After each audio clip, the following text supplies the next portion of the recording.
अपनी बहन को खिड़की से ऐसे उल्टा लटका देख गौरव थर्रा उठा था। वो टेडी गुड्डू को बस नीचे फेंकने ही वाला था। तभी गौरव दौड़ते हुए तुरंत खिड़की के नीचे पहुंचा और टेडी से घबराते हुए कहने लगा, देखो, तुम मेरे साथ जो चाहे कर लो, मेरी बहन को छोड़ दो प्लीज। गौरव को इतना घबराया हुआ और लाचार देखकर वो टेडी फिर से अजीब आवाज में हंसने लगा। गौरव अब अपने हाथ जोड़ते हुए उससे मिन्नतें करते हुए बोला, प्लीज मैं तुम्हारे आगे हाथ जोड़ता हूँ, मेरी बहन को छोड़ दो। ये सुनकर टेडी बेयर ने गुस्से में कहा, तो पहले भगवान को हाथ क्यों जोड़े? मेरे आगे हाथ जोड़ने चाहिए थे ना। छोड़ दूं गुड्डू को? डरा सहमा हुआ गौरव ये सुनकर कहने लगा, हाँ समझ गया, अब जैसा तुम चाहोगे मैं वैसा ही करूंगा। अब तो गुड्डू को छोड़ दो प्लीज। गौरव के इतना कहते उस टेडी बेयर ने गुड्डू को वापस घर के अंदर खींच लिया। ये देखकर गौरव की जान में जान आई और फिर बिना एक पल की भी देरी किए गौरव सीढ़ियां चढ़कर फटाफट ऊपर पहुंचा। गौरव जैसे ही ऊपर पहुंचा वो दंग रह गया। गुड्डू अपने बिस्तर पर बड़े आराम से सो रही थी और वो टेडी ठीक गुड्डू के बगल में बैठा हुआ था। गौरव को अपनी आंखों पर यकीन नहीं हो रहा था। उसने गुड्डू की तरफ देखते हुए सोचा, क्या वाकई गुड्डू खिड़की से लटकी हुई थी या मुझे फिर से कोई भ्रम तो नहीं हुआ था? वही रूम में बैठे गौरव के माँ बाप टीवी के चैनल्स बदल बदल के देखे जा रहे थे। तभी गौरव की माँ की नजर गौरव पर पड़ी। उन्होंने उसे गुड्डू के बिस्तर के बगल में खड़ा देखकर उससे पूछा, अरे तू वापस कब आया और तू गुड्डू को ऐसे क्यों घूरे जा रहा है? उसकी माँ और पापा की नजर अब गुड्डू के बगल में रखे हुए उस टेडी बेयर पर गई। इसके पहले कि दोनों गौरव से कुछ पूछ पाते, गौरव एकदम से बोल पड़ा, दूसरा टेडी है, आप लोग मुझे और परेशान मत करो प्लीज। तभी दरवाजे पर किसी के खटखटाने की आवाज आई। जैसे ही सबने दरवाजे की तरफ देखा वो घबरा उठे। दरअसल गौरव के दरवाजे पर एक पुलिस इंस्पेक्टर और एक कांस्टेबल खड़ा था। पुलिस इंस्पेक्टर को देखकर गौरव के पापा हड़बड़ाते हुए दरवाजे के पास पहुंचे। उन्हें देखते ही इंस्पेक्टर ने पूछा, गौरव श्रीवास्तव का घर यही है? अपना नाम सुनकर गौरव भी दरवाजे के पास पहुंचा। वो उस पुलिस इंस्पेक्टर को देखकर घबरा उठा था। दरअसल ये वही पुलिस वाले थे जो गौरव को पुल के ऊपर मिले थे। गौरव को देखते ही वो इंस्पेक्टर चौंक उठा और उसने कहा, तुम तो वही हो ना जो पुल के ऊपर मिले थे? ये सुनकर गौरव ने अपने माँ बाप की ओर एक बार के लिए देखा और फिर इंस्पेक्टर से जैसे लड़खड़ाती हुई जबान में बोला, यस सर, पर सर बात क्या है? लेकिन इंस्पेक्टर और वो कांस्टेबल बिना कुछ कहे ही घर के अंदर घुस गए और चारों तरफ देखते हुए कहने लगे, हमें तुम्हारे घर की तलाशी लेनी है। इंस्पेक्टर की बातें सुनते ही गौरव और उसके माँ बाप चौंक उठे। तभी गौरव बोलने लगा, तलाशी? पर क्यों सर, मैंने क्या किया है? इंस्पेक्टर ने गौरव के हाथ पर सर्च वारंट रखा और अपने साथ आए कांस्टेबल्स को तलाशी लेने का ऑर्डर दिया। शोर सुनकर अब गुड्डू भी उठ गई थी। वो पुलिस को देखते ही अपनी माँ के पीछे छुप गई। गौरव ने फिर से इंस्पेक्टर से अपनी बात दोहराई, पर सर आप मेरे घर की तलाशी क्यों ले रहे हैं? आपको कुछ भी नहीं मिलने वाला है यहाँ। इस पर इंस्पेक्टर ने गौरव की तरफ घूर कर देखा और बोला, क्या मतलब यहाँ नहीं मिलेगा? तो कहाँ मिलेगा? क्या मिलेगा? तुमको पता हम क्या ढूंढ रहे हैं? इंस्पेक्टर कुछ कह पाता इससे पहले ही उस कांस्टेबल ने आकर इंस्पेक्टर को बताया कि उसे गौरव के घर से कुछ भी नहीं मिला है। ये सुनते ही गौरव तुरंत बोला, देखा सर, मैंने बोला था ना आपको कुछ नहीं मिलेगा।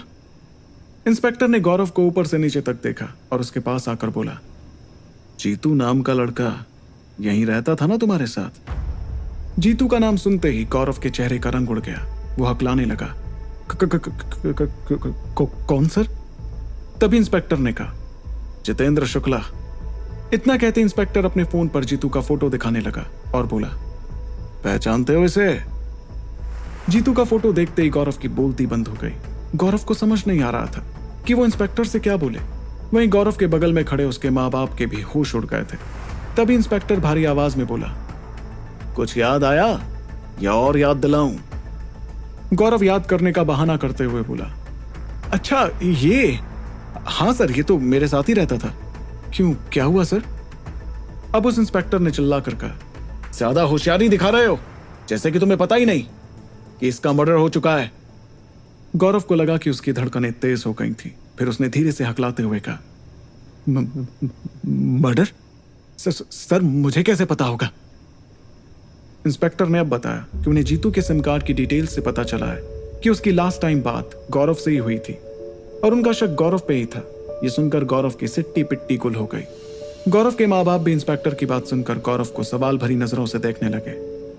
तभी गौरव ने अपनी सफाई में कहा, देखिए आपको कोई गलतफहमी हुई है सर, मेरी तो जीतू से कोई दुश्मनी ही नहीं है, भाई जैसा है मेरा सर, मैं उसे कुछ क्यों करूंगा। गौरव की बात का उस इंस्पेक्टर पर कोई असर नहीं हुआ।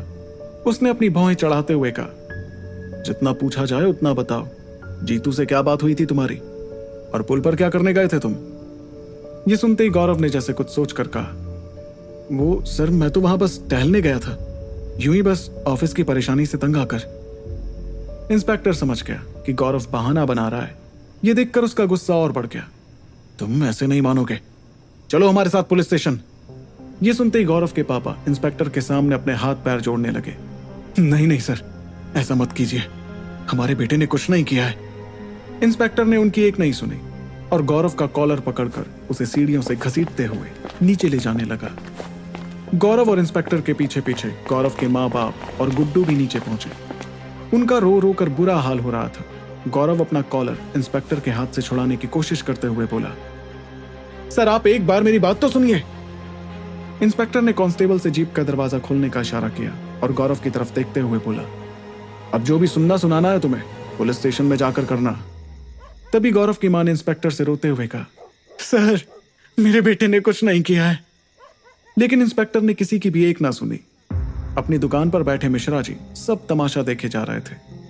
पुलिस को देखकर उसकी सिट्टी पिट्टी गुल हो गई थी। उसने जल्दी जल्दी अपनी दुकान बंद की और गौरव के मकान मालिक चौधरी जी को खबर देने के लिए दौड़ पड़ा। इंस्पेक्टर ने फिर गौरव के हाथों में हथकड़ी पहनाई और उसे जीप में बैठाकर अपने साथ ले जाने के लिए कांस्टेबल से जीप स्टार्ट करने को कहा, पर बहुत कोशिश के बाद भी जीप स्टार्ट नहीं हुई। ये देखकर वो इंस्पेक्टर ताज्जुब में पड़ गया। इंस्पेक्टर ने अब अपने कांस्टेबल से जीप को धक्का लगाने को कहा। धक्का लगाने के बावजूद भी वो जीप अपनी जगह से टस से मस ना हुई। थक हार कर कांस्टेबल जमीन पर बैठ गया। इंस्पेक्टर ये देखकर हैरानी से बोला, ये भला कैसे हो सकता है, ये जीप स्टार्ट क्यों नहीं हो रही है, अभी तो अच्छी खासी चल रही थी। जीप में बैठे गौरव को तभी अचानक से उसी टेडी बेयर के हंसने की आवाज आई। गौरव ने अपने घर की खिड़की की तरफ देखा तो वो टेडी शान से बैठकर हंसे जा रहा था। गौरव एक पल में ही सब कुछ समझ गया था। उसने इंस्पेक्टर से कहा, सर आपकी गाड़ी स्टार्ट नहीं होगी। गौरव की बात सुनते इंस्पेक्टर ने हैरानी में पूछा, क्यों नहीं होगी गाड़ी स्टार्ट, कहीं ये सब तुमने तो नहीं किया है। लेकिन गौरव तभी खिड़की की तरफ इशारा करने लगा, सर वो टेडी बेयर है ना, वो ऊपर देखिए, उसने रोक रखी है आपकी गाड़ी। ये सुनते ही गौरव के माँ बाप और वो इंस्पेक्टर खिड़की की तरफ देखने लगे। खिड़की पर सबको वो टेडी बेयर बैठा हुआ दिखाई दे रहा था। गौरव के माँ बाप अब समझ गए थे कि ये वही पुराना वाला टेडी बेयर था और सब कुछ इसी का किया धरा था। गौरव ने उनसे झूठ कहा था, लेकिन उस टेडी बेयर को ऐसे बैठा हुआ देखकर उस इंस्पेक्टर का गुस्सा और भी ज्यादा बढ़ गया था।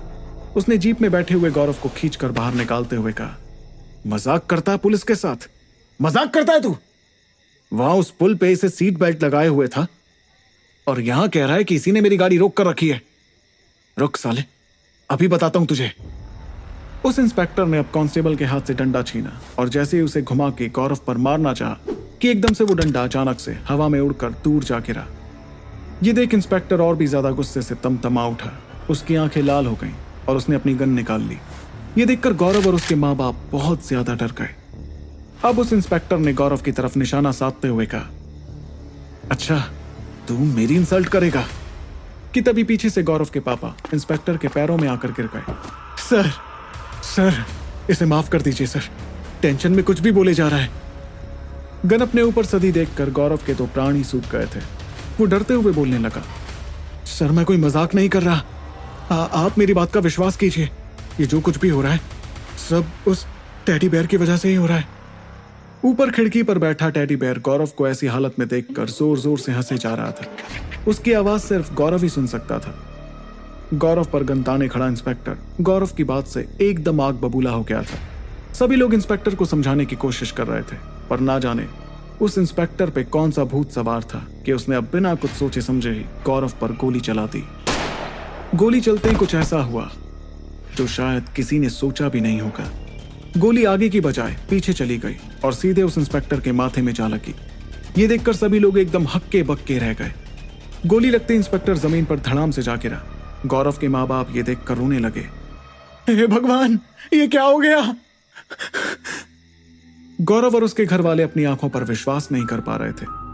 लेकिन वहीं दूसरी तरफ गौरव वहां बिल्कुल बेसुध खड़ा हुआ था कि ये सब क्या हो गया। तभी उसने धीरे से अपनी नजर उठाकर उस टैडी की ओर देखा तो वो हंसते हुए ताली बजाए जा रहा था। उस टैडी बेयर ने गौरव की जान क्यों बचाई? आखिर वो गौरव के परिवार से क्या चाहता था? क्या गौरव इंस्पेक्टर की मौत से बच पाएगा? जानने के लिए सुने ये कहानी सिर्फ पॉकेट एफएम पर। टैडी को यूं हंसता देख गौरव का मन तो कर रहा था कि वो ऊपर जाकर उस टैडी बेयर के फिर से टुकड़े टुकड़े कर दे, पर वो चाहकर भी उसे कुछ नहीं कर सकता था। तभी एकदम से नीचे गिरे हुए उस इंस्पेक्टर के शरीर में जैसे एक हरकत सी हुई और वो अपनी जगह पर उठकर अजीब अजीब सी चीजें करने लगा। कभी वो अपनी वर्दी को नोचता तो कभी अपने जूतों को साफ करता और फिर एकदम से वो बहुत जोर से चीखते हुए सड़क की ओर भागा। उसे ऐसे भागते हुए देखकर कांस्टेबल भी डर के मारे जीप को वहीं छोड़कर इंस्पेक्टर के पीछे पीछे भाग गया। किसी को भी अपनी आंखों पर विश्वास नहीं हो रहा था। आखिर एक पल में ही इंस्पेक्टर के साथ ऐसा क्या हुआ होगा? वो गोली भी क्या उस पे चली थी या कुछ और? गौरव बिल्कुल सुन्न होकर अपनी जगह पर खड़ा का खड़ा ही रहा। गौरव की माँ ये सब देखकर जमीन पर बैठ गई और रोते रोते कहने लगी, ये सब क्या हो रहा है बेटा? जरूर ये सब कुछ उस टैडी का ही किया धरा है। पता नहीं उससे हमारे परिवार को कब छुटकारा मिलेगा। गौरव ये सुनकर अपनी माँ के पास आया और बोला, यही तो मैं भी सोचने की कोशिश कर रहा हूं माँ, कि आखिर ये हमसे ना जाने कौन से जन्म का बदला ले रहा है। कुछ देर तक सभी वहीं पर सहमे सहमे से उस टैडी को एकटक देखते रहे कि तभी एकदम से गौरव के पापा ने सबका ध्यान तोड़ा। अब तो जो होना था वो हो गया, अब ये सोचो कि इसके आगे क्या करना है। वे सभी घर के अंदर जाने ही लगे थे कि गौरव के मकान मालिक चौधरी का फोन आ गया। गौरव चौधरी का कॉल देखकर चौंक उठा। उसने डरते डरते फोन उठाया। इसके पहले कि वो कुछ बोलता, चौधरी उधर से बोल पड़ा, ये सब क्या हो रहा है गौरव? मैंने सुना तुम्हारे घर पुलिस आई हुई थी। गौरव ने तुरंत कहा, वो हाँ जी, वो तो बस जीतू के बारे में पूछताछ करने आए थे।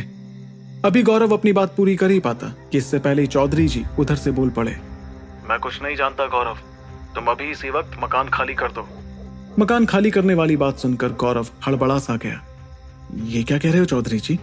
मैं इतनी रात को कहां जाऊंगा अपने परिवार को लेकर? गौरव के काफी मिन्नतें करने के बाद भी चौधरी नहीं माना और उसने फोन कट कर दिया। गौरव को समझ नहीं आ रहा था कि आखिर वो करे तो करे क्या।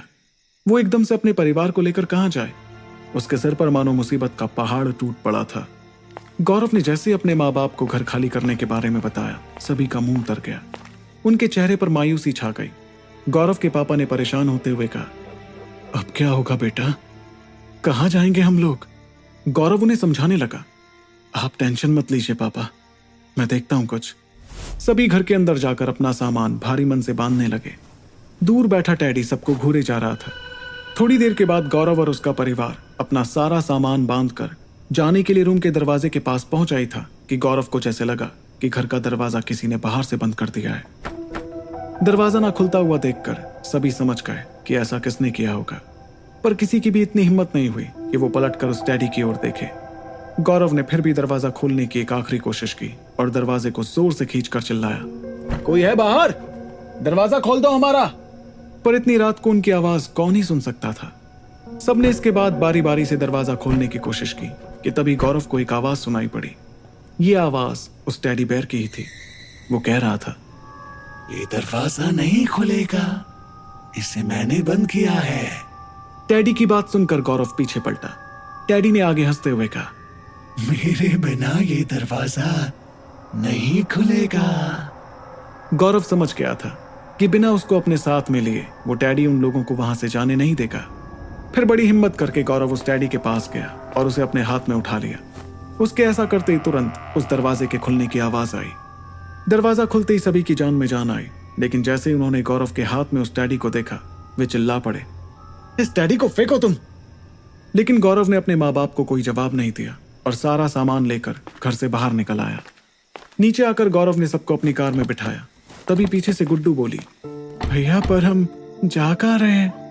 गुड्डू की इस बात का गौरव के पास कोई जवाब नहीं था।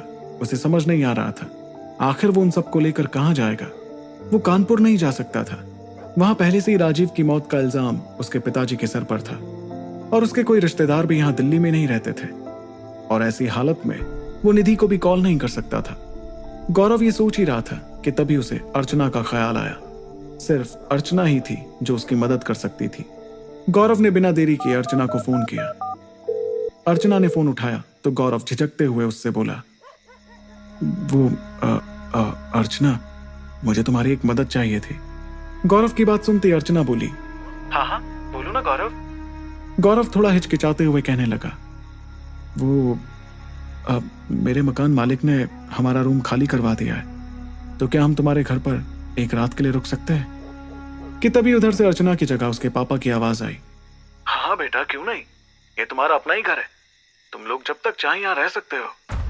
अर्चना के पापा की बात सुनकर गौरव किसी सोच में पड़ गया कि वो ऐसा करे या नहीं, पर उसके पास और रास्ता भी क्या था, इसलिए उसने धीरे से हामी भर दी। थोड़ी देर बाद गौरव अपने परिवार के साथ अर्चना के घर पहुंचा। अर्चना के मम्मी पापा ने उसके परिवार का अच्छे से स्वागत किया। हालांकि उनके ये सब करने के पीछे उनका अपना ही स्वार्थ छिपा हुआ था। गौरव जानता था कि अर्चना के पापा बहुत दिनों से गौरव से मिलना चाह रहे थे।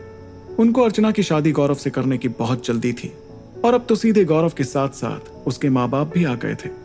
उस रात अर्चना ने अपने घर पर गौरव के पूरे परिवार के लिए खाना लगाया और अच्छे से सबकी आव भगत की। रात में सबके सोने चले जाने के बाद गौरव अर्चना को एक साइड में लेके आया और बोला, thank you Archana, thank you so much. तुमने आज जो किया है वो मैं कभी नहीं भूलूंगा। अर्चना ने फिर अपने दोनों हाथों को गौरव की गर्दन पर डालते हुए बड़े ही प्यार से कहा, सिर्फ थैंक्स से काम नहीं चलेगा, शादी की डेट पक्की करनी पड़ेगी। शादी की बात सुनते ही गौरव पहले तो चुप हो गया, पर वो इस हालत में अर्चना को मना भी नहीं कर सकता था, इसलिए उसने झूठी मुस्कुराहट के साथ हाँ कर दिया। अर्चना तो खुशी के मारे झूम उठी, पर गौरव अंदर ही अंदर परेशान हुए जा रहा था। उसने मन ही मन सोचा कि क्या कहूंगा निधि से, क्या जवाब दूंगा उसे, कैसे बताऊंगा कि मेरे सिर पर मेरे रूममेट के कत्ल का इल्जाम है और मैं किसी और को शादी का वादा भी कराया हूं, पर मैं असल में तुमसे शादी करना चाहता हूं। अर्चना इसके बाद मुस्कुराते हुए वहां से जाने लगी कि तभी उसे मिश्रा का फोन आ गया। इतनी रात को मिश्रा का कॉल देखकर अर्चना थोड़ी हैरान हो गई। अर्चना ने जैसे ही कॉल उठाया, मिश्रा ने उसे बताया कि रात में गौरव के घर पर पुलिस आई थी, इसलिए ही उसे मकान मालिक ने घर से निकाल दिया है, और तो और उसके सिर पर राजीव और जीतू दोनों के कत्ल का इल्जाम भी लगा है। ये सुनकर अर्चना के होश ही उड़ गए। मिश्रा के फोन रखते ही अर्चना ने गौरव की ओर गुस्से में देखा और उससे पूछा कि क्या ये सच है गौरव, क्या तुमने जीतू और राजीव का मर्डर किया है? मुझे मिश्रा जी ने सब कुछ बता दिया है। गौरव ये सुनकर पहले तो बहुत ज्यादा डर गया। वो बोला, तुम उस मिश्रा की बातों में आ रही हो अर्चना? हाँ, पुलिस जरूर आई थी, क्योंकि मैं राजीव और जीतू दोनों को ही जानता हूं, लेकिन वो पूछताछ के बाद वापस भी चली गई। मिश्रा ने जिस तरह चौधरी के कान भरे थे, उसी तरह उसने तुम्हारे भी कान भरे हैं। गौरव की बात सुन अर्चना ने एक राहत की सांस ली और फिर गौरव से कहा कि समझ गई, पर मैं तो मिश्रा को इसके लिए थैंक यू बोलना चाहती हूँ, क्योंकि अगर वो ऐसा नहीं करता तो तुम मेरे पास रहने के लिए नहीं आते। सुबह नाश्ते पर अर्चना के मम्मी पापा गौरव के मम्मी पापा पर अर्चना और गौरव की सगाई का प्रेशर डालने लगे, ताकि उन्हें तसल्ली हो जाए कि गौरव उनकी बेटी से ही शादी करेगा। चाय का कप अपने हाथ में लिए बैठा गौरव ये सब कुछ देखकर अपने मन में सोचने लगा, अर्चना के पापा भी कमाल हैं। अभी कुछ ही महीने पहले तो इन्होंने मुझे अपने घर से निकाला था, और आज ये मुझसे अपनी बेटी की शादी कराना चाह रहे हैं। मानना पड़ेगा, पैसा कुछ भी करा सकता है। अपनी इतनी अच्छी खातिरदारी देखकर गौरव के माँ पापा ने तो एकदम से ही सगाई के लिए हाँ कर दिया। गौरव ने उन्हें टोकना चाहा, लेकिन कुछ सोचकर चुप रह गया। इसके बाद सबने घर में हवन करने की सोची। मिठाइयां मंगवाई गई, घर को फूलों से सजाया जाने लगा। घर में जैसे एक जश्न का माहौल छा गया, लेकिन गौरव इन सब से बहुत उदास हो गया था। उसकी बहन गुड्डू जानती थी कि गौरव इस बात से खुश नहीं था। उसे पता था कि वो निधि से प्यार करता था। तभी गौरव का ध्यान एक फोन कॉल से टूटा। फोन उसके ऑफिस से था। ऑफिस में एक इंपॉर्टेंट मीटिंग होने वाली थी, जिसके लिए गौरव को आधे घंटे में ऑफिस पहुंचने के लिए कहा गया था। जैसे ही गौरव तैयार होने अपने कमरे की ओर गया, गुड्डू ने मौका देखकर गौरव के फोन से निधि का नंबर ले लिया और चुपके से निधि को कॉल लगा दिया।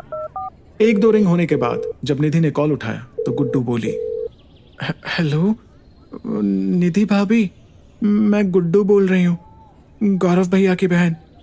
मुझे आपको एक जरूरी बात बतानी थी। निधि चौंक उठी। हाँ बोलो गुड्डू, क्या हुआ? गुड्डू ने फिर निधि को सब कुछ बता दिया। निधि गुस्से से तमतमा उठी और तुरंत ही अर्चना के घर के लिए निकल पड़ी। इधर हवन के बाद जैसे ही सबने घर में आई मिठाइयों को खोला तो उन्होंने देखा कि सारी मिठाइयां जलकर राख बन चुकी थी। अर्चना के पापा ने चौंकते हुए कहा, यह कैसे हो गया? गौरव के घर वाले सब कुछ समझने के बाद भी चुप थे। उधर अपनी कार में गौरव ऑफिस की तरफ बढ़े जा रहा था कि एकदम से हवा की रफ्तार से भागती हुई एक कार ठीक उसके बगल से गुजरी। इतनी तेजी के बाद भी गौरव को लगा कि शायद उस कार में निधि बैठी हुई थी। वो कुछ समझ पाता इससे पहले ही एकदम से उसे एक कार के टकराने की जोर की आवाज आई। गौरव ने अपनी कार रोकी और बाहर निकलकर देखा तो वही कार कुछ दूरी पर एक पेड़ से टकराई थी। वो दौड़ते हुए उस कार के पास पहुंचा और आनन फानन में कार के अंदर झांका तो उसके होश उड़ गए। उस कार में निधि बेहोश पड़ी थी। क्या निधि इस एक्सीडेंट के बाद जिंदा बच पाएगी? और अगर बची तो क्या होगा जब निधि और अर्चना का होगा आमना सामना? क्या अर्चना के घर वालों को गौरव की सच्चाई के बारे में पता चल जाएगा? जानने के लिए सुने ये कहानी सिर्फ पॉकेट ऑफ अ मैप पर। निधि की कार का एक्सीडेंट इतनी बुरी तरह से हुआ था कि उसकी कार का एक एक पुर्जा सड़क पर जा गिरा था। निधि खुद अपनी सीट से नीचे लटक रही थी। गौरव ये देखकर सहम गया। एक्सीडेंट की आवाज सुनकर आसपास के लोग भी वहां इकट्ठा हो गए थे। गौरव तुरंत निधि के पास पहुंचा और उसका सिर अपनी गोद में रखते हुए बोला, निधि, निधि तुम ठीक हो? निधि। गौरव की आवाज सुनते ही निधि ने अपनी आंखें खोली।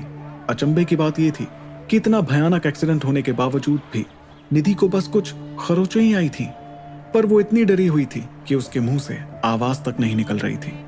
उसकी ऐसी हालत देखकर गौरव जोर जोर से रोने लगा था। गौरव को रोता देखकर निधि धीरे धीरे दर्द में कराती हुई कहने लगी, क्यों किया मेरे साथ ऐसा? गौरव कुछ समझ या बोल पाता उससे पहले ही वो बेहोश हो गई। गौरव फौरन उसे हॉस्पिटल ले गया। हॉस्पिटल में डॉक्टर निधि के खरोचों पर मरहम पट्टी कर रहे थे, पर निधि को अभी तक होश नहीं आया था। गौरव डॉक्टर के रूम के बाहर खड़ा था और उनके निकलने का इंतजार कर रहा था। तभी उसे ऑफिस से फोन आया। गौरव भूल ही गया था कि उसे मीटिंग में जाना था। उसने ऑफिस में निधि के एक्सीडेंट के बारे में बताया और उनसे कहा कि वो मीटिंग अटेंड नहीं कर पाएगा। तभी डॉक्टर अपने रूम से बाहर आ गया। गौरव ने डॉक्टर से पूछा, सर ये होश में क्यों नहीं आ रही है? सब ठीक तो है ना? डॉक्टर ने कहा, देखिए टेंशन वाली कोई बात नहीं है, शायद एक्सीडेंट की वजह से शॉक में चली गई हैं। हम इन्हें 24 घंटे के लिए अपने ऑब्जर्वेशन में रख रहे हैं। इतना कहते ही वो डॉक्टर वहां से चले गए। निधि को जनरल वार्ड में शिफ्ट कर दिया गया था। जनरल वार्ड में गौरव निधि के बेड के बगल में बैठकर उसके होश में आने का इंतजार कर रहा था। थोड़ी देर बाद निधि को होश आया। गौरव को देखते ही निधि डिसअपॉइंटेड होकर धीरे से बोली, क्यों आए हो यहाँ गौरव? निधि की बात सुनते ही गौरव हैरान हो गया और बोला, तुम ऐसी बातें क्यों कर रही हो निधि? निधि ने अपना हाथ गौरव के हाथ से हटाया और कराते हुए बोली, तुम अर्चना से शादी करने जा रहे हो? मुझे इतना बड़ा धोखा क्यों दिया गौरव? गौरव निधि की बात सुनकर चुप हो गया था। उसे समझ नहीं आ रहा था कि आखिर निधि को उसकी शादी वाली बात कैसे पता चली। उसने निधि को समझाते हुए कहा, निधि जैसा तुम सोच रही हो वैसी बात नहीं है। यह सुनकर निधि को गुस्सा आ गया। चले जाओ यहां से गौरव, मुझे तुम्हारी कोई बात नहीं सुननी है। निधि को यूं गुस्सा करते देख गौरव से अब और नहीं रहा गया। उसने एक झूठ छिपाने के लिए ना जाने कितने झूठ बोले थे। उसने एक गहरी सांस ली और एक एक करके निधि को सब कुछ सच सच बता दिया। राजीव की मौत से लेकर जीतू की मौत तक, टेडी बेयर से लेकर गुड्डू और उसके पापा के अजीब बिहेवियर तक, और रात को नींद ना आने से लेकर बुरे सपने आने तक, सब कुछ। और तो और उसने अपने और अर्चना के रिश्ते से लेकर अर्चना और जीतू के रिश्ते का सच भी बता दिया। निधि बस चुपचाप उसकी बातें सुने जा रही थी। गौरव ने निधि का हाथ पकड़ते हुए कहा, मैं अर्चना से शादी नहीं करना चाहता हूं निधि। वो तो अर्चना ने मुझे मजबूर कर दिया है। उसने इन सब में मेरे पेरेंट्स को भी इन्वॉल्व कर दिया है। पर तुम फिक्र मत करो, मैं उससे शादी नहीं करने वाला। निधि चाहकर भी गौरव की बातों पर यकीन नहीं कर पा रही थी। गौरव की बातों ने उसकी इनसिक्योरिटीज को और हवा दे दी थी। उसके दिमाग से गौरव और अर्चना की शादी वाली बात जा ही नहीं रही थी। निधि को अभी भी चुप देखकर गौरव फिर से बोल पड़ा, निधि मुझे नहीं पता कि तुम मेरे बारे में क्या सोच रही हो। मैंने तुमसे ये सब अभी तक इसलिए छुपाया क्योंकि मुझे डर था कि मेरी इतनी सारी प्रॉब्लम्स सुनकर कहीं तुम मुझे छोड़ ना दो। गौरव को यूं रोता हुआ देखकर निधि बोली, इतना कमजोर तो नहीं था हमारा रिश्ता, पर मैं भी कैसे भूल सकती हूँ कि अर्चना तो तुम्हारा पहला प्यार थी ना। और तुम तो उसी से शादी करोगे ना? निधि की बात सुनकर गौरव ने उसे प्रॉमिस किया कि वो जल्द से जल्द सब कुछ ठीक कर देगा और अर्चना से शादी तोड़ देगा। उसने निधि को विश्वास दिलाया कि वो सिर्फ और सिर्फ उसी से प्यार करता है, पर निधि को उसकी बातों पर भरोसा नहीं हो रहा था। कुछ देर बाद निधि दवाई लेकर आराम कर रही थी। वहीं दिन भर का थका हारा गौरव आज अच्छा महसूस कर रहा था। आज उसकी आत्मा पर से एक बोझ हट गया था। कई महीनों बाद उसे ऐसी चैन की नींद आई कि वो निधि के बेड से टेक लगाकर सो गया। गौरव काफी नींद में चला गया था, तभी उसके सपने में श्याम जी महाराज आए। ये वही श्याम जी महाराज थे जिनके आश्रम में गौरव और उसके घर वाले तब गए थे जब चीजें नई नई होना शुरू हुई थी, और उन्होंने कहा था कि इस वशीकरण का उपाय वो घोर साधना के बाद बताएंगे। और अब शायद महाराज उस साधना से बाहर आ गए थे, इसलिए आज उसे सपने में दर्शन दिए थे। श्याम जी महाराज ने गौरव से कहा, उठो गौरव। गौरव श्याम जी महाराज की आवाज सुनकर हैरत में पड़ गया। उसने आसपास देखा तो वहां श्याम जी महाराज और उसके अलावा कोई और नहीं था। श्याम जी महाराज को देखकर गौरव ने अपने हाथ जोड़े। तभी श्याम जी महाराज फिर से बोले, आज बड़ी गहरी नींद में सोए हो गौरव। गौरव ने उन्हें जवाब दिया, जी महाराज जी, आज मैंने निधि को सब कुछ सच सच बता दिया। मेरे सीने से बोझ हट गया। अब वो मेरे साथ है, जो होगा हम देख लेंगे। ये सुनते ही श्याम जी महाराज के चेहरे का रंग उड़ गया। अरे, ये नहीं करना था गौरव। श्याम जी महाराज की बातें सुनकर गौरव हैरान हो गया और उसने पूछा, मतलब? श्याम जी महाराज अपनी आंखें बड़ी बड़ी करते हुए कहने लगे, इसका परिणाम अच्छा नहीं होगा।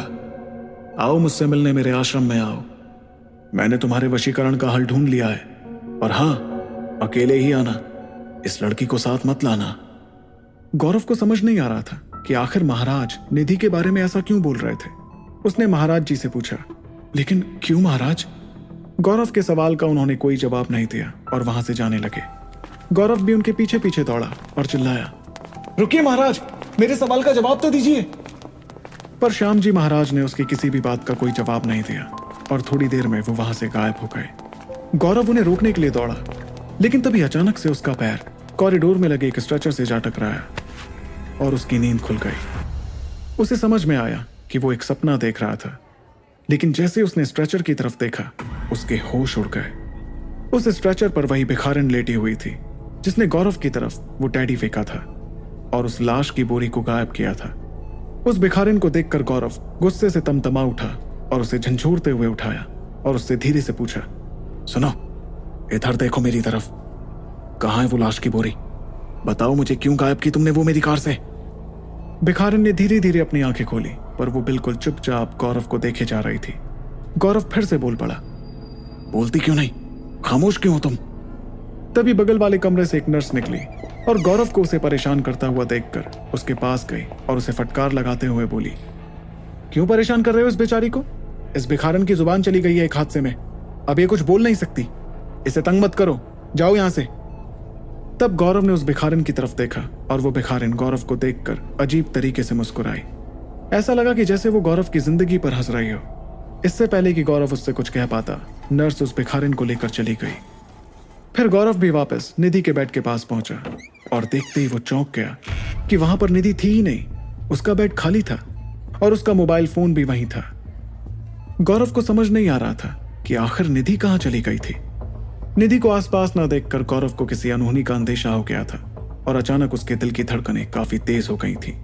वो निधि को ढूंढता हुआ बाहर आया और उसने एक नर्स से निधि के बारे में भी पूछा, पर उसने भी निधि को कहीं नहीं देखा था। गौरव बहुत परेशान हो गया था। उसे समझ नहीं आ रहा था कि वो निधि को ढूंढे तो ढूंढे कहां। उधर गौरव की परेशानी से बेखबर निधि अर्चना के घर जा पहुंची। वो जैसे ही अर्चना के घर के अंदर गई तो उसने देखा कि वहां पर हवन की तैयारियां चल रही थी। पंडित जी अग्नि की तैयारी कर रहे थे। अर्चना की फैमिली वाले फूल मिठाइयां लाने में जुटे थे। ये देखकर निधि गुस्से में गुर्राते हुए बोली, बंद करो ये हवन। गौरव इस घर में शादी नहीं करेगा। इस घर में आने वाला हर शगुन अपशगुन में बदल जाएगा। फल फूल मिठाई जो चाहे मंगा कर देख लो। निधि को वहां देखकर सभी हैरान हो गए थे। सभी उसे पहचानने की कोशिश कर रहे थे। तभी अर्चना उठकर उसके पास गई और बोली, तुम हो कौन और तुम होती कौन हो हमसे ये कहने वाली? निधि अर्चना को ऊपर से नीचे तक देखते हुए कहने लगी, अच्छा तो तुम ही हो अर्चना जो गौरव से शादी करना चाहती है? पर अफसोस ऐसा कभी नहीं होगा, क्योंकि गौरव मुझसे प्यार करता है। निधि की बात सुनते ही अर्चना के मुंह से अचानक से निकला, निधि? निधि का नाम सुनते ही गौरव के माँ बाप एक दूसरे को देखने लगे थे। निधि उसे देखकर हंसने लगी और बोली, देखा, अपने आप तुम्हारी जुबान पर मेरा नाम आ गया। इसका मतलब तुम जानती हो कि वो मुझसे प्यार करता है।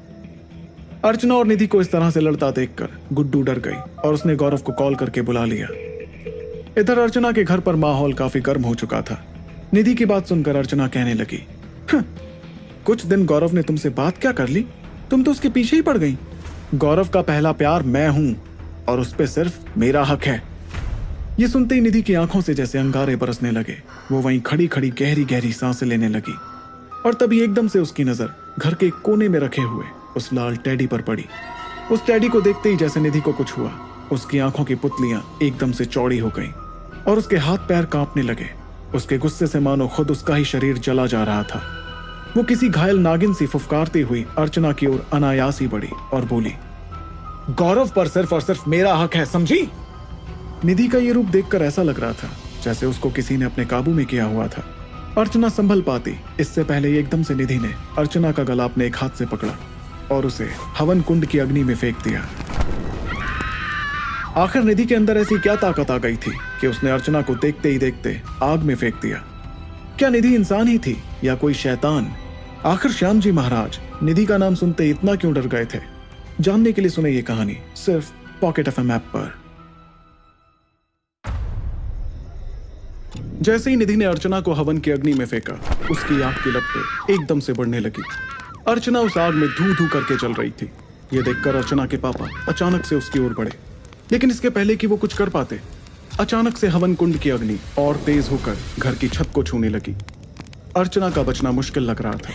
अर्चना के माता पिता बेबस खड़े बस रोए जा रहे थे। इसके बाद निधि ने उनकी तरफ देखा और डरावनी आवाज में बोली, तुम्हारी बेटी का मरना अब तय है। और इतना कहकर वो जोर जोर से अजीब सी आवाज में हंसने लगी। उसके सिर पर मानो खून सवार था। उसकी आंखें एकदम लाल हो गईं और उसके बाल खुलकर हवा में लहराने लगे। जब अर्चना पूरी तरह जलकर खाक हो गई, तब निधि हंसते हुए वहां से बाहर चली गई। निधि के जाते ही हवन कुंड की अग्नि अब पूरे घर में फैल गई। अर्चना और गौरव के माता पिता गुड्डू को अपने साथ लिए किसी तरह बचते बचाते घर के बाहर आए। आग देखकर आसपास के पड़ोसी भी इकट्ठा हो गए थे। कोई बाल्टियों से पानी डाल रहा था और कोई अर्चना के माता पिता को संभाल रहा था। तो किसी ने जल्दी से फायर ब्रिगेड को फोन लगाया और बस देखते ही देखते फायर ब्रिगेड की गाड़ियां अर्चना के घर के बाहर पहुंच गईं। घर के बाहर बैठे अर्चना के माँ बाप की हालत रो रो कर खराब हो गई थी। उन्हें समझ नहीं आ रहा था कि आखिर उनके साथ एक पल में ये सब कैसे हो गया। उन्होंने एक ही दिन में अपनी बेटी और अपना घर दोनों ही खो दिया था। थोड़ी देर बाद गौरव भी वहां पहुंचा। अर्चना के घर की ऐसी हालत देखकर गौरव घबराया हुआ अपनी कार से निकला और भागते हुए अपने माँ बाप के पास पहुंचा। माँ, ये सब क्या हो गया? आग कैसे लग गई? आप लोग ठीक तो है ना? और अर्चना वो कहाँ है? उसकी माँ कुछ कहती, तभी गुड्डू गौरव के पास आई और उसके गले लगकर रोने लगी। भैया, भैया वो अर्चना। ये सुनते ही गौरव ने घबराते हुए पूछा, क्या हुआ अर्चना को? पर गुड्डू बस रोने लगी और कुछ ना कह पाई। गुड्डू के मुंह से अर्चना का नाम सुनकर गौरव डर गया और अपनी माँ से पूछा, माँ अर्चना कहाँ है? वो ठीक तो है ना? गौरव की माँ ने रोते रोते उसे सारी बातें बताई और अपनी माँ की बात सुनकर गौरव एकदम से भौंचक्का रह गया। उसे अपनी माँ की बातों पर विश्वास नहीं हो पा रहा था। नहीं, ऐसा नहीं हो सकता। निधि ऐसा बिल्कुल नहीं कर सकती। वो ऐसा क्यों करेगी? जरूर आप लोगों को कोई गलतफहमी हुई है। तभी गौरव की नजर अर्चना के माँ बाप पर गई, जो वहां रोड पर चुपचाप हताश बैठे थे। गौरव तेजी से उनके पास गया, लेकिन गौरव को देखते ही अर्चना के पापा ने उसका कॉलर पकड़ लिया और गुस्से में बोले, तेरे कारण ही हुआ ये सब। मेरी बच्ची, मेरी बच्ची। लेकिन ये कहते कहते बीच में अर्चना के पापा बेहोश हो गए। उसकी मां की भी हालत खराब थी। गौरव कुछ समझ पाता इसके पहले ही अर्चना के अड़ोस पड़ोस वाले अर्चना के माता पिता को जल्दी से हॉस्पिटल ले गए। काफी मशक्कत के बाद घर की आग बुझ पाई। यह देखकर गौरव अर्चना को ढूंढने के लिए घर के अंदर गया। अंदर उसने देखा कि घर का सारा सामान जलकर खाक हो चुका था, सिवाय एक चीज के। वो चीज थी वो लाल टेडी। वो अभी भी वहीं कोने में बैठा हुआ गौरव को देखकर मुस्कुराया जा रहा था। घर की आग उसे छू भी नहीं पाई थी। गौरव उस टेडी बेयर को बिल्कुल सही सलामत देखकर तमतमा उठा और उसे उठाकर गुस्से में उस पर चिल्लाया, ये सब तूने किया है, तेरी ही करतूत है ना ये सब, और मेरे घर वाले समझ रहे हैं कि ये सब निधि ने किया है। गौरव की बात सुनकर टेडी एक डरावनी आवाज में जोर जोर से हंसने लगा। उसे हंसता हुआ देखकर गौरव का खून खौल उठा, लेकिन तभी गौरव की नजर अर्चना की जली हुई लाश की ओर गई। वो उसे देखकर फूट फूट कर रोने लगा, लेकिन वो कुछ कर पाता इसके पहले ही पुलिस घर के अंदर आ गई और तुरंत अर्चना की लाश को वहां से ले गई। गौरव अर्चना को आखिरी विदाई भी नहीं दे पाया। वो अब उस जले हुए घर में बिल्कुल अकेला था। वो वहां काफी देर तक बैठा रहा, फिर किसी तरह उसने खुद को संभाला और उस टेडी को अपने हाथ में उठाकर गुस्से में बोला, अब मुझे पता है तेरे साथ क्या करना है, चल। गौरव उस टेडी बेयर को लेकर अर्चना के घर से बाहर निकला। गौरव के हाथ में उस टेडी को देखकर उसके घर वाले अचंभित हो गए थे।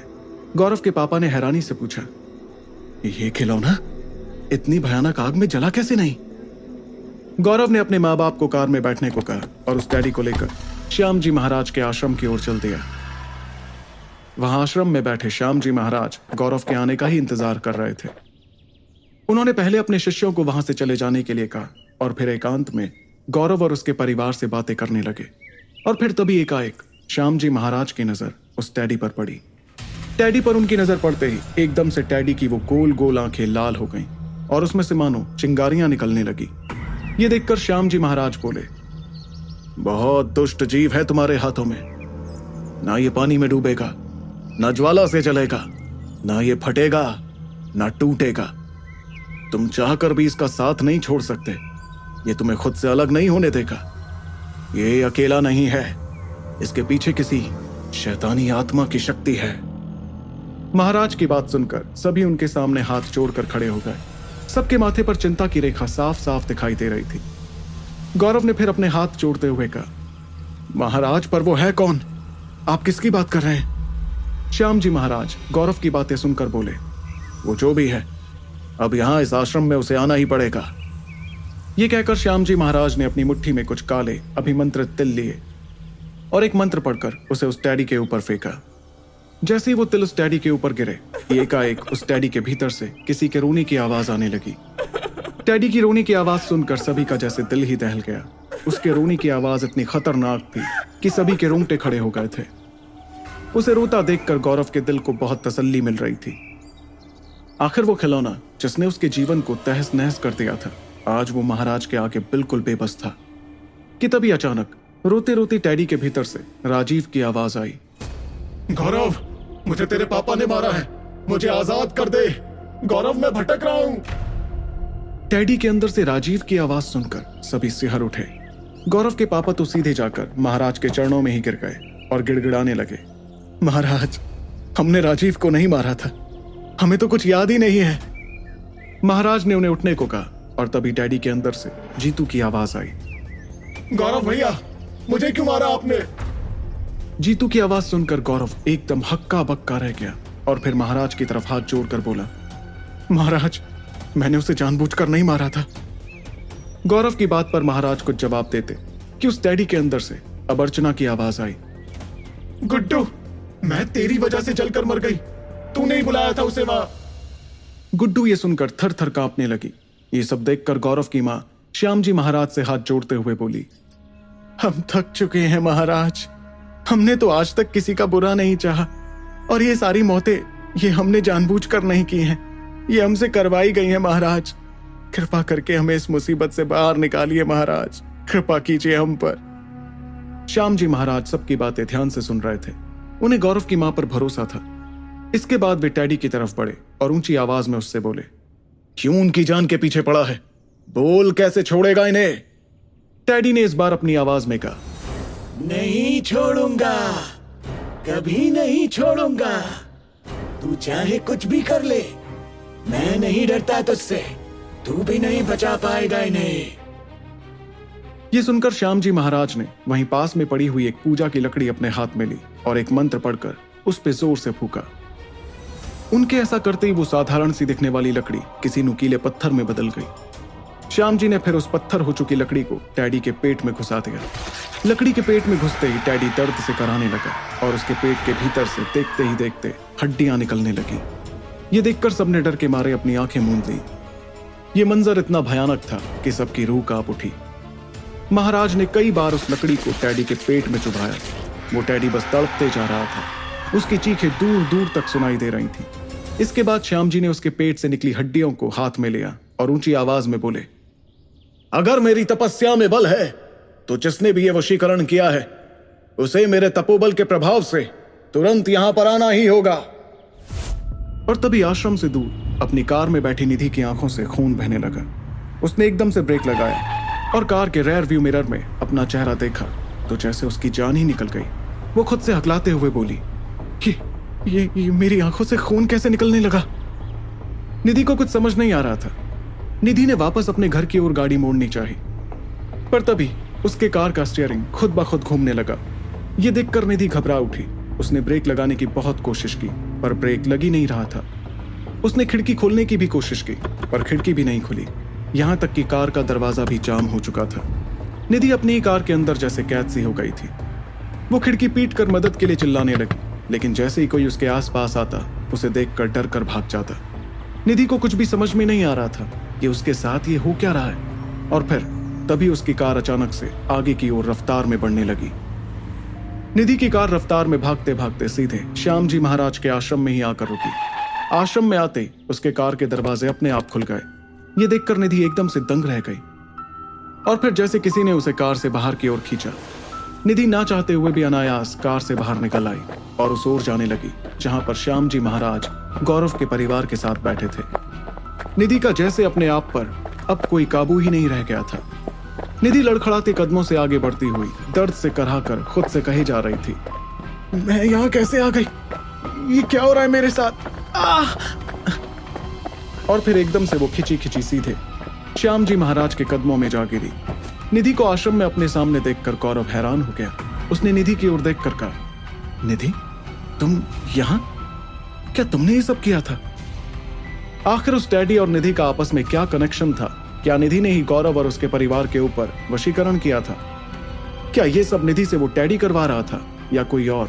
जानने के लिए सुने ये कहानी सिर्फ पॉकेट एफएम ऐप पर। गौरव को विश्वास नहीं हो रहा था कि उसकी लाइफ में हुए सभी हादसों के पीछे निधि हो सकती थी। गौरव उसके पास गया और उसका हाथ पकड़कर रोते हुए पूछा, बोलो निधि, चुप क्यों हो? क्यों किया तुमने मेरे साथ ऐसा? तुम तो मुझसे प्यार करती थी ना? बोलो निधि, बोलो। गौरव की बात सुनकर निधि ने उसका हाथ झटक दिया और गुर्राते हुए बोली, कैसी बात कर रहा है तू गौरव? तुझसे मैं प्यार करती हूँ? तू इतना अंधा कैसे हो गया? तेरी जिंदगी रातों रात बदल गई। जितना तुझे मिला तुझे लगता है कि तू उसके काबिल था। निधि की बात सुनकर गौरव को जैसे समझ में ही नहीं आ रहा था कि वो इससे दुखी हो या डरे। गौरव ने खुद को संभाला और निधि से पूछने के लिए अपना मुंह खोला ही था कि एकदम से निधि उसी भूतिया आवाज में दोबारा बोल पड़ी, ऐसे क्या देख रहा है मुझे? अभी तो तेरी आंखों के सामने तेरे माँ बाप को खाऊंगी। निधि ये कहकर जोर जोर से हंसने लगी। गौरव हिम्मत करके उसके पास गया और उसने रुआंसी आवाज में पूछा, लेकिन क्यों निधि? मैंने या मेरे परिवार ने तुम्हारा क्या बिगाड़ा है? लेकिन निधि ने गौरव के सवाल का कोई जवाब नहीं दिया। निधि को यूं चुप खड़ा देखकर श्याम जी महाराज ने पास पड़ी उसी छड़ी को अभिमंत्रित कर निधि के हाथ पर जोर से दे मारा। छड़ी के लगते निधि का हाथ चलने लगा। वो दर्द से एकदम कराह उठी। इसके बाद श्याम जी महाराज जोर से चिल्लाए, बोल, क्यों बर्बाद करना चाहती है तू इस लड़के और इसके परिवार को? लेकिन निधि बस वैसे ही गुर्राती हुई वहीं पर खड़ी रही। ये देखकर श्याम जी ने अपने दांत पीस लिए। अपने वशीकरण पर बहुत भरोसा है ना तुझे? कमजोर लोगों को अपना शिकार बनाती है दुष्ट। रुक, आज तेरा वशीकरण तेरे ही ऊपर करता हूं। ऐसा कहकर श्याम जी महाराज ने अपने पास पड़े उस डैडी को उस अभिमंत्रित छड़ी से छुआ। उनके ऐसा करते ही निधि ने अपना हाथ पकड़ लिया और दर्द से चिल्ला पड़ी। श्याम जी ने इसके बाद उस छड़ी से जब जब उस डैडी को छुआ, निधि व्याकुल हो उठी और दर्द के मारे उसकी आंखों से खून निकलने लगा। निधि ने डर के मारे श्याम जी के आगे अपने हाथ जोड़ लिए। ये देखकर श्याम जी बोले, बता, तूने इसके साथ ऐसा क्यों किया? जब तक नहीं बताएगी तुझे छोड़ूंगा नहीं। निधि पहले तो दर्द से कराती रही और फिर गुर्राते हुए उसने कहा, पुरानी दुश्मनी है, 100 साल पुरानी दुश्मनी। ये सुनकर गौरव और उसके माँ बाप एक दूसरे की ओर चौंक कर देखने लगे। इसके बाद श्याम जी महाराज ने टैडी के गर्दन पर अपना हाथ रखा और निधि से बोले, पूरी बात बता वरना आज इस खिलौने के साथ तेरा भी खेल खत्म हो जाएगा। ये सुनकर निधि सहम गई और बोली, बताती हो, ये कोई आम खिलौना नहीं है, इसके भीतर मेरी परनानी की आत्मा कैद है। निधि का इतना कहना था कि सभी एकदम भौचक के खड़े रह गए। फिर निधि श्याम जी महाराज की ओर देखकर आगे कहने लगी, ठीक कहा था तुमने, गौरव पर मैंने ही अपनी परनानी के कहने पर वशीकरण किया था, जिससे एक के बाद एक मुसीबतों के पहाड़ इसके परिवार के ऊपर टूटते रहे, यहाँ तक कि सभी की मौतों के पीछे भी मेरी परनानी का ही हाथ था। ये सुनकर श्याम जी निधि से बोले, अगर तेरी परनानी की आत्मा इस खिलौने के अंदर है तो तेरे भीतर ये शक्तियां कैसे आईं? तेरे अंदर से कौन बोल रहा है? श्याम जी का इतना कहना था कि निधि हंसते हुए उनकी ओर देखकर बोली, बिना उनकी मदद के मैं ये सब थोड़ी ना कर सकती थी। उन्होंने मुझसे कहा था कि निधि, मैं इतने सालों तक अपने वंश में किसी ऐसे व्यक्ति के जन्म लेने का इंतजार करती रही जिसमें मेरी शक्तियों को सहने की ताकत हो, और 100 साल बाद वो मैं ही थी जो अपनी परनानी की शक्तियों को संभाल सकती थी। ये सुनकर श्याम जी बोले, ऐसा कहे कि डायन है तू। और उन्होंने तुरंत उस टैडी को वहीं हवन कुंड की अग्नि में डाल दिया। जैसे ही टैडी में आग लगी, उसमें से रोने की आवाजें आने लगी, जैसे बहुत सारे लोग एक साथ रो रहे हों। वो आवाजें बढ़ने लगी और फिर अचानक से बंद भी हो गई। टैडी धू धू कर अब पूरा जल चुका था कि एकदम से उसके भीतर से एक बूढ़ी औरत की दिल दहला देने वाली चीख सुनाई दी, और फिर देखते ही देखते उस खाक हो चुके टैडी से एक काला धुआं निकला और निधि के अंदर समा गया। अब निधि अकेली नहीं थी, उसके अंदर कोई और भी था। निधि के अंदर जैसे एकाएक बहुत ज्यादा शक्ति आ गई। वो चिल्लाते हुए अपनी जगह से उठी और गौरव की तरफ दौड़ी ही थी कि श्याम जी ने एक मंत्र फूंक कर उसके ऊपर दे मारा और वो जमीन पर गिरकर कराहने लगी। श्याम जी उसके पास गए और एक आखिरी बार उससे पूछा, सब सच सच बता दे वरना तेरा भी हाल तेरे इसी खिलौने की तरह कर दूंगा। निधि ये सुनकर एक बूढ़ी औरत की आवाज में बोली, इस लड़ाई की शुरुआत इन लोगों के पूर्वजों ने की थी। श्याम जी आवाज सुनते ही समझ गए कि ये निधि की परनानी की ही आवाज थी। निधि उसी आवाज में आगे बोलती रही, सालों पहले की बात है, मेरे पैदा होते ही मेरे माँ बाप की मौत हो गई थी और मुझे मेरे चाचा ने पाला। बड़े होने पर चाचा ने मेरी शादी जिस गांव में की थी, उसी गांव में मेरे घर के बिल्कुल सामने इस लड़के के परदादा का भी घर था। इसके परदादा की गंदी नजर पहले दिन से ही मुझ पर रहती थी। मैंने कई बार रात के अंधेरे में उसे छुपकर हमारे घर में झांकते हुए देखा था। मैंने पहले तो इसको नजरअंदाज किया, लेकिन जब मुझे पहली बच्ची हुई तो उस दिन भी मेरी गोद भराई का बहाना बनाकर इसका वो परदादा मुझे इधर उधर छूने लगा। मैंने आखिर ये बात अपने पति को बताई थी। मेरे पति गुस्साए हुए उसके पास पहुंचे और उसे धमकी देने लगे कि उसके गंदे चरित्र की बात वो गांव भर में फैला देंगे। इस बात से इसका वो परदादा बहुत डर गया और हमारे कुछ करने से पहले ही उसने खुद हमारे बारे में ये बात पूरे गांव में फैला दी कि असल में मैं एक डायन हूँ जो पैदा होते ही अपने माँ बाप को खा गई और अब इस गांव को भी नहीं छोड़ेगी। गांव के अंधविश्वासी लोगों ने इसके परदादा की बात पर भरोसा कर लिया और एक रात हमारे घर में आग लगा दी। मैंने अपनी बच्ची और पति को तो बचा लिया, लेकिन मैं खुद नहीं बच पाई। अकाल मृत्यु के कारण मुझे मुक्ति नहीं मिली और अपने पति और अपने बच्चे की याद में तड़पती मैं सचमुच एक डायन में बदल गई और इंतजार करती रही कि कब मैं अपना बदला ले सकूं। ये सुनकर गौरव के पापा अचानक से बोल पड़े, ये बिल्कुल सच नहीं है, ये झूठ बोल रही है महाराज। उनकी बात सुनते ही निधि ने घूर कर उनकी ओर देखा और एक छलांग मारती हुई उनके नजदीक जाके उनका गला पकड़ लिया और उनको हवा में ही टांग दिया। सच है ये, समझा? आज तो तू नहीं बचने वाला। गौरव दौड़कर अपने पापा को छुड़ाने की कोशिश करने लगा, लेकिन निधि ने पलटकर उसकी ओर देखा और वो दूर जाकर जमीन पर गिर गया। श्याम जी ये देखकर तुरंत आगे बढ़े, पर एकदम से निधि उनकी ओर देखकर जोर से चिल्लाई और श्याम जी एकदम से एक दीवार से जा टकराए। उनको थोड़ी देर के लिए मूर्छा आ गई। गौरव के पापा का पैर फड़फड़ा रहा था, उनका मुंह एकदम से पीला पड़ने लगा और फिर देखते ही देखते उनकी आंखें बंद हो गईं। निधि ने इसके बाद उनको नीचे जमीन पर फेंक दिया और जोर जोर से हंसने लगी। गौरव रोते हुए दौड़कर अपने पापा के पास पहुंचा पापा, पापा उठिए पापा, पापा। पर गौरव के पापा नहीं उठे, उनकी मौत हो गई थी। गौरव की मां जैसे इस सदमे को बर्दाश्त ही नहीं कर पाई और बेसुध होकर जमीन पर गिर पड़ी। गुड्डू ये देखकर रो पड़ी। गौरव फिर तुरंत अपनी मां के पास भागा और उनकी नब्ज टटोल कर देखने लगा तो उसे एहसास हुआ कि उसके पापा के साथ साथ उसकी मां की भी मौत हो चुकी थी। वही निधि उनकी ऐसी हालत देखकर बस हंसे जा रही थी। उसको देखकर गौरव का खून खौल उठा। उसका मन कर रहा था कि वो निधि की जान ले ले। वो गुस्से में तमतमाता हुआ निधि के पास गया और उसका गला पकड़ लिया। निधि गौरव को अपने पास से दूर हटाने के लिए कुछ करती, इससे पहले ही होश में आए श्याम जी महाराज ने यह देख लिया तो उन्होंने तुरंत पीछे से आकर अपने माथे की भस्म पोंछकर निधि के शरीर पर मल दी। निधि का शरीर कांप उठा। इसके बाद श्याम जी ने एक मंत्र पढ़ना शुरू किया और फिर देखते ही देखते जोर जोर की हवा चलने लगी। निधि अपनी जगह से टस से मस ना हो सकी, लेकिन श्याम जी रुके ही नहीं। उन्होंने मंत्र पढ़ना जारी रखा।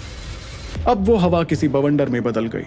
आसमान में काले काले बादल छा गए और चारों ओर बस धूल ही धूल फैल गई।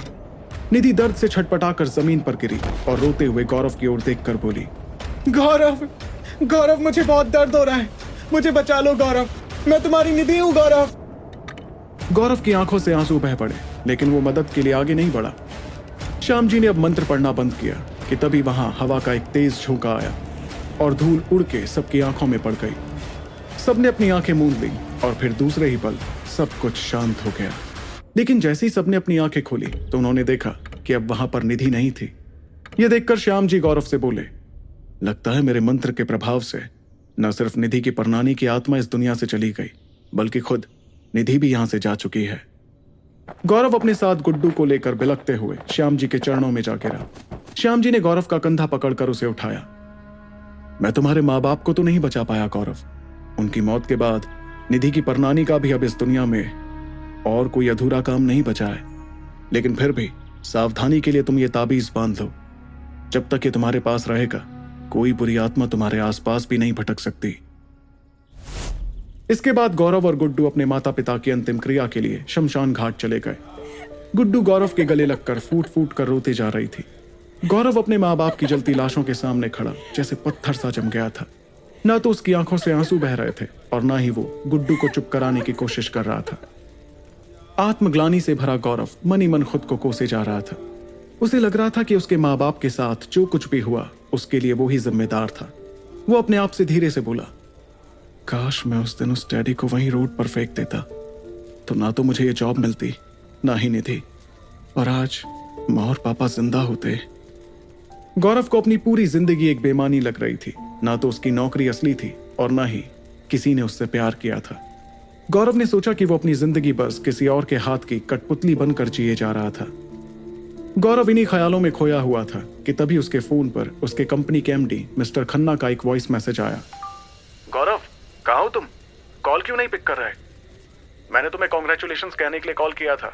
इस साल के performer of the year award के लिए कंपनी ने तुम्हें चुना है। Congratulations, you deserve it. Guddu ये सुनकर थोड़ी खुश हो गई, लेकिन गौरव को तो जैसे कोई फर्क ही नहीं पड़ा। उसने एकाएक वो फोन अपने हाथ में लिया और शमशान घाट के पास बहती नदी में फेंक दिया। गुड्डू से देखती रही।